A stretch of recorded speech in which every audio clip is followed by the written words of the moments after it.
नमस्कार। मैं अरुण के शर्मा, एनालिस्ट वन थॉट। आज बात करेंगे कि इज़राइल और ईरान की जंग में क्या भारत अगर कोई अपनी भूमिका निभाता तो वो कैसा मध्यस्थ होता, किस प्रकार की बात करता वो। हालांकि भारत उलझा हुआ है पाकिस्तान के साथ और मोदी साहब ने अभी तक ऑपरेशन सिंदूर का पीछा छोड़ा नहीं है। अभी भी ऑपरेशन सिंदूर ऑन है। ये ऑपरेशन सिंधु नहीं है, ये ऑपरेशन सिंदूर है। और ऑपरेशन सिंधु ईरान और इजराइल से वापस आने वाले लोगों के लिए जो कैंपेन चलाया जा रहा है उसको कहा। तो कैसा भारत मध्यस्थ होता जंग रुकवाने में, अच्छा होता बुरा होता। अब इजराइल की विपक्षी नेता बोली है गाजा जख्म की तरह है, ईरान से युद्ध जरूरी था। अब ये इजराइल की विपक्षी नेता बोल रही हैं सभी इजरायली ईरान के खिलाफ युद्ध में एकजुट थे। मैं विपक्ष की नेता हूं, सरकार के साथ हमारे कई मतभेद हैं, लेकिन इस मामले में हम सब एक हैं। वो तो भाई साहब हमारे यहाँ भी हैं, ऐसा तो है नहीं। जब पाकिस्तान से युद्ध हुआ तो हम सब एक थे, अभी भी एक हैं। और हर एक हिंदू, हर एक हिंदुस्तानी, हर एक भारतीय एक ही है। शक्लें उसकी अलग अलग हो सकती हैं, परंतु देश की अखंडता संप्रभुता की रक्षा के लिए वो कंधे से कंधा मिलाकर चलता है। वहाँ पर धर्म सांप्रदाय, हिंदू मुसलमान सिख ईसाई बौद्ध जैन पारसी सब एक हैं। तो ये मैं आपको संदेश दे रहा हूँ, आपने मुझे संदेश नहीं दिया था, मैं दे रहा हूँ आपको।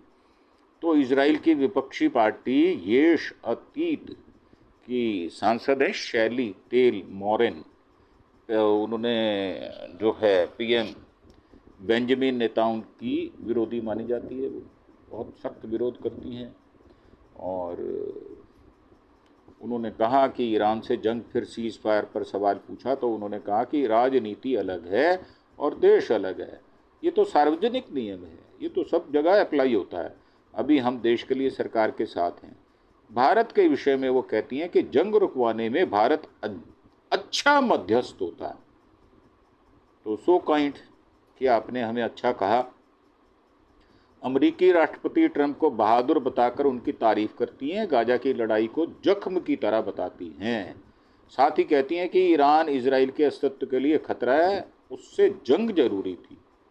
अब ये क्यों जरूरी थी, अब ये पूछा अगर जाए उनसे तो उन्होंने कहा कि पीएम नेतन्याहू का ईरान के साथ सीज फायर फैसला सही है। तो उन्होंने कहा कि मुझे लगता है सीज फायर का फैसला सही है, हम भी कहते हैं सही है।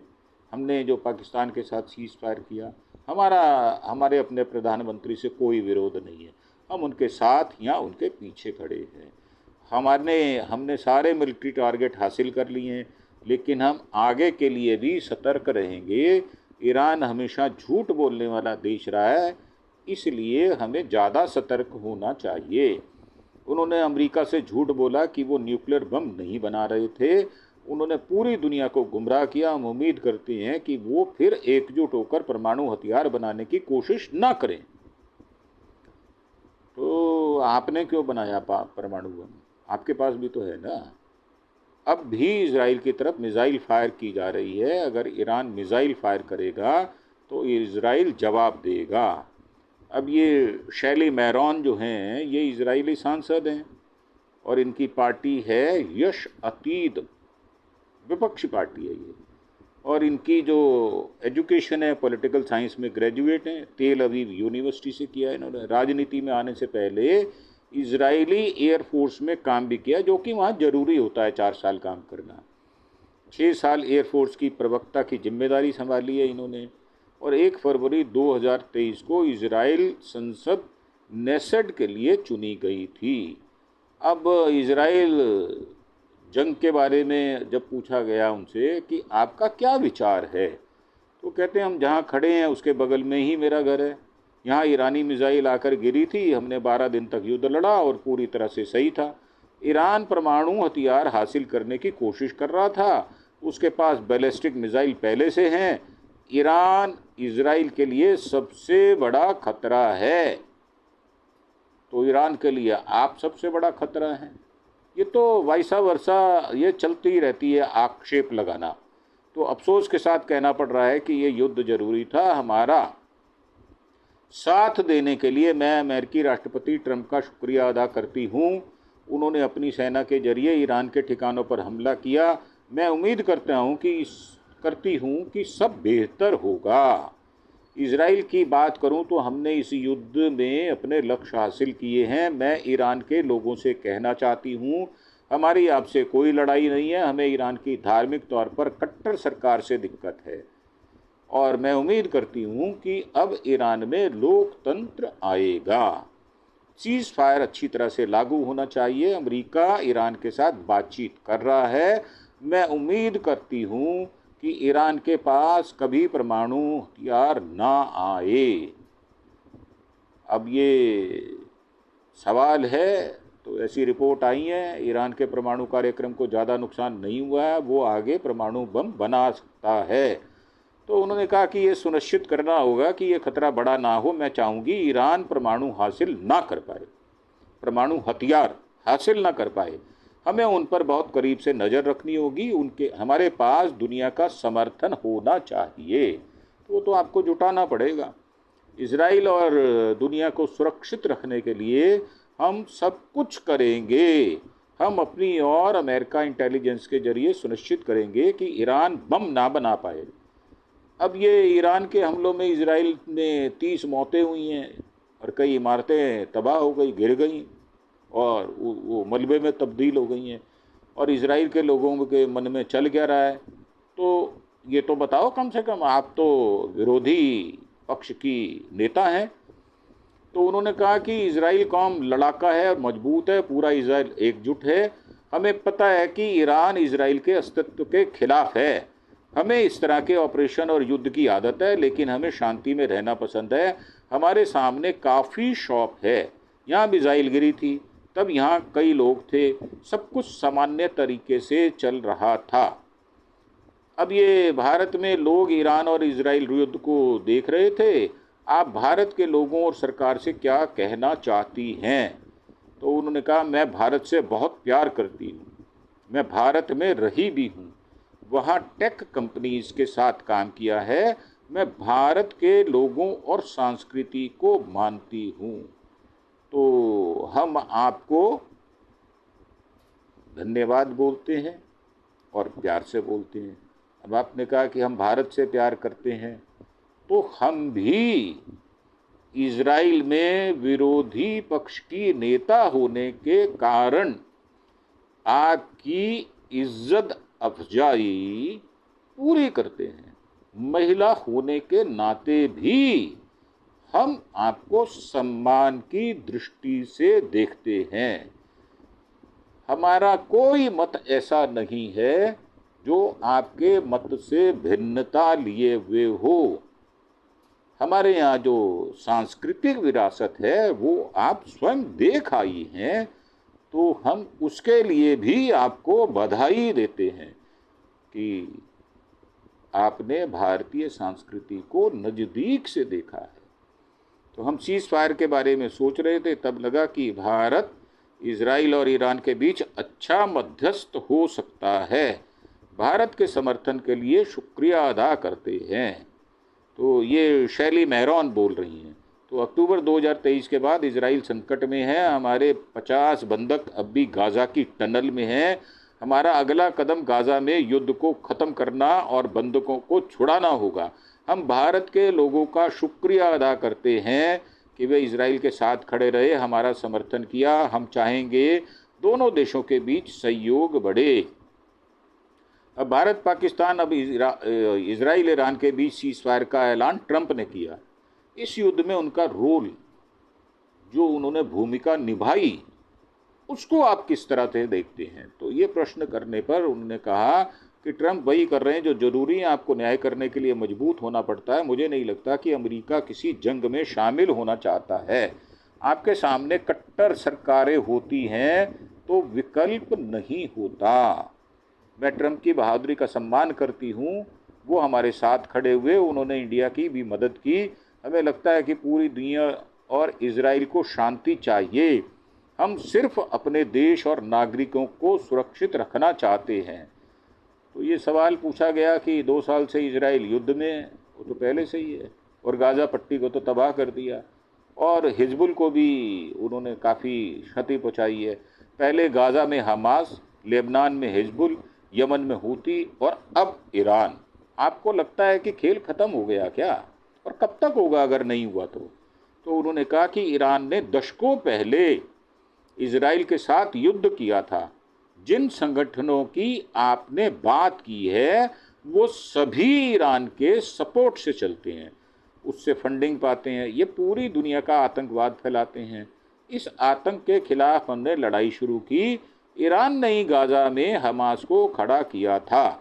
ईरान की वजह से हमास ने इजराइल पर हमला किया, बच्चों, महिलाओं, बुजुर्गों को मारा, बंधक बनाया। यह पूरी तरह अमानवीय और गलत है। पूरे मिडिल ईस्ट में इजराइल ही इकलौता उदार लोकतंत्र है। हम उम्मीद करते हैं कि ईरान को भी लोकतांत्रिक बनना चाहिए। तो अक्टूबर 2023 में इजराइल आया था, तब लोगों ने पीएम नेतन्याहू के खिलाफ नाराज़गी थी। ईरान पर हमले के बाद क्या माहौल उनके पक्ष में हो गया, तो ये जवाब उन्होंने दिया कि गाज़ा में युद्ध चल रहा है, तब इस पर बात नहीं करनी चाहिए। गाज़ा ने हम पर युद्ध थोपा है और हम उससे जूझ रहे हैं। इजराइल बनने के बाद से हम पर किया गया ये सबसे बड़ा हमला था। तो उन्होंने कहा कि आप यकीन मानिए, हमारे पास सरकार के लिए बहुत सारी आलोचनाएं हैं। इस वक्त देश की बात है तो हम एकजुट खड़े रहना चाहेंगे। अब इजराइल को युद्ध खत्म करके भविष्य की तरफ देखना चाहिए। उन्होंने कहा कि पीएम नेतन्याहू से गाज़ा में युद्ध खत्म करने और बंधकों को छुड़ाने के लिए कई बार कहा है। ट्रंप को भी उसमें मदद करनी चाहिए, ये उनकी भावना है, करे ना करे उनकी मर्जी है। तो ये सवाल है कि लीडर याइर लिपिड ने नेतन्याहू की आलोचना की थी, उन्हें ईरान पर काम करना चाहिए। अब सरकार ने ईरान पर हमला कर दिया, क्या विपक्ष नेतन्याहू का समर्थन करेगा? वो उनसे ही पूछ रहे हैं कि आप क्या समर्थन करेंगी? तो स्थानीय राजनीति में हम एक दूसरे के सामने होते हैं, लेकिन देश की बात आने पर राजनीति बीच में नहीं आती। हमें अपने देश को सुरक्षित रखना है, इसलिए हमने नेतन्याहू का समर्थन किया, भले ही हमारी उनके साथ कई असहमतियां हैं। ईरान के खिलाफ युद्ध में पीएम नेतन्याहू के साथ खड़े हैं, तो अच्छी बात है। तो आप गाज़ा में फंसे बंधकों को छुड़ाने के लिए काम कर रही हैं, वहाँ क्या हो रहा है कम से कम ये तो बताओ आप, और आप काम कर भी रही हैं या नहीं कर रही?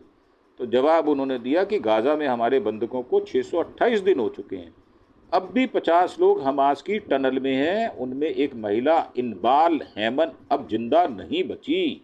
उनकी लाश को वापस लाना जरूरी है, उन्हें सम्मान के साथ दफनाया जाना चाहिए, सभी बंधकों को छुड़ाया जाना चाहिए। इजराइल के लिए गाज़ा की लड़ाई जख्म की तरह है। हम अक्टूबर 2023 के बारे में सोचते हैं तो हमारा दिल रोता है।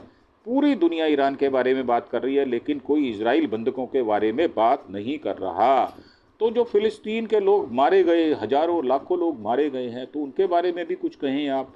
तो यह हमारी जिम्मेदारी है, उन्हें वापस लाया जाए। अब 2 साल से इजराइल युद्ध में जूझ रहा है, युद्ध का दौर कब खत्म होगा? तो उन्होंने कहा मेरी बड़ी बेटी 4 महीने पहले ही आर्मी ज्वाइन की है। उन्होंने अपने बच्चों को युद्ध के दौरान आर्मी में भेजना आसान नहीं होता। जब भी हमारा कोई सैनिक मारा जाता है तो पूरी दुनिया तबाह हो जाती है, ऐसा लगता है। एक दिन पहले ही हमारे 7 सैनिकों को गाज़ा में मौत हुई है।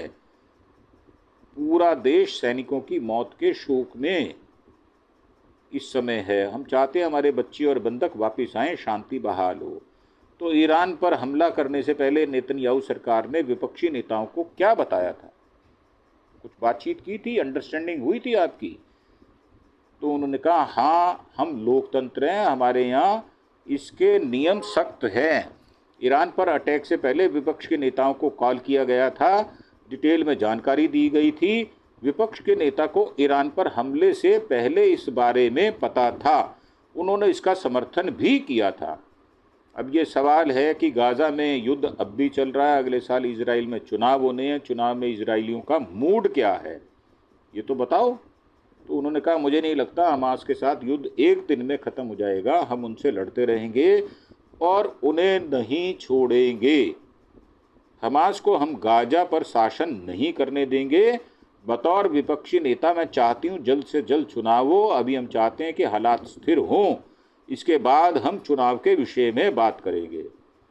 अब ये जो पार्टी है इजराइल इलेक्शन के जो रिजल्ट्स हैं 2022 के, उसमें लिकुड 32, यश अतीद 24, RZP 14, national unity 12, शास 11, UTJ 7, यिसरेल 6, RAM 5, हदाशताल 5 और लेबर 4। ये चुनावों के बाद लिकुड पार्टी के लीडर बेंजामिन नेतन्याहू ये प्रधानमंत्री बने थे। अब ये उनके पास 32 सदस्य हैं और जिससे विपक्षी पार्टी है उनके पास 24 हैं। तो इजराइल में 70% से ज़्यादा लोग चाहते हैं कि बंधकों को वापस लाया जाए। इसका मतलब युद्ध का खात्मा होगा, अभी समय तय नहीं है। तो नवंबर 2026 में इजराइल के चुनाव होने हैं, मुझे उम्मीद है कि चुनाव से पहले होंगे, समय से पहले होंगे। चुनावी राजनीति के लिए जब समय आएगा तो हम बात करेंगे। तो ये थी हमारी प्रस्तुति जो इजराइल की विरोधी पार्टी की जो नेता हैं उन्होंने जो बातचीत की, हमने उसकी आपको प्रस्तुति दी है। तो कैसा लगा आपको और क्या विचार उनके कैसे हैं, ये आप हमें कमेंट सेक्शन में जाकर अवश्य बताएं। और ये भी बताएं कि क्या विपक्षी नेता को ऐसा होना चाहिए जैसी कि ये मोहतरमा हैं, और इनकी बेटी खुद भी राजनीति में होने के बावजूद ये खुद भी मिलिट्री में गई, इन्होंने सर्विस की, अच्छी नौकरी की। तो मैं उनके भविष्य के लिए शुभकामनाएं भी देता हूं और मैं उम्मीद करता हूं कि भारत में भी ये पैटर्न जो है कि नेताओं के बेटे बच्चे मिलिट्री में जाएंगे, वो विदेश पढ़ने की बजाय यहाँ पर कावड़ भी लेके आएँ और वो अमरनाथ यात्रा पर भी जाएं। पर मुझे लगता नहीं है ऐसा यहाँ पर होगा, क्योंकि हिंदुस्तान में नैतिकता मर चुकी है। खास तौर से जो सत्ता पक्ष के नेता हैं उनकी नैतिकता बिल्कुल दम तोड़ चुकी है। वो नहीं जाएंगे कावड़ लाने के लिए या वैष्णो देवी वो नहीं जाएंगे, वो मज़े लेंगे, विदेश में रहेंगे और ऐश करेंगे, क्योंकि उनके माँ बाप भी यही काम कर रहे हैं। सत्ता की मलाई चाटना ये सत्ता के लोगों का हमेशा चलन रहा है। तो ये प्रस्तुति आपको कैसी लगी और हमारे विचारों से आप सहमत हैं असहमत हैं, नीचे कमेंट बॉक्स में अवश्य बताएं। हम आपका आभार मानते हैं। और आभार एक और भी है कि आप हमें ज़्यादा से ज़्यादा संख्या में अपने सज्जन मित्रों, दोस्तों, यारों के साथ, रिश्तेदारों के साथ, मोहल्ले वालों के साथ हमें सब्सक्राइब अवश्य करें, ताकि आपको ये सारी खट्टी मीठी और सही बातें पता चलती रहें। तो हमारा आपसे प्रार्थना है कि हमारा चैनल है अरुण के शर्मा एनालिस्ट वन थॉट, इसको कृपया सब्सक्राइब अवश्य करें। तो आपको ये सारी रंग आपको देखने को मिलेंगे। सातों के सातों हम रंग प्रस्तुत करने की कोशिश करते हैं, तो आप हमें सब्सक्राइब जरूर करें। इसी के साथ आपसे आज्ञा लेते हुए धन्यवाद। जय हिंद, जय भारत।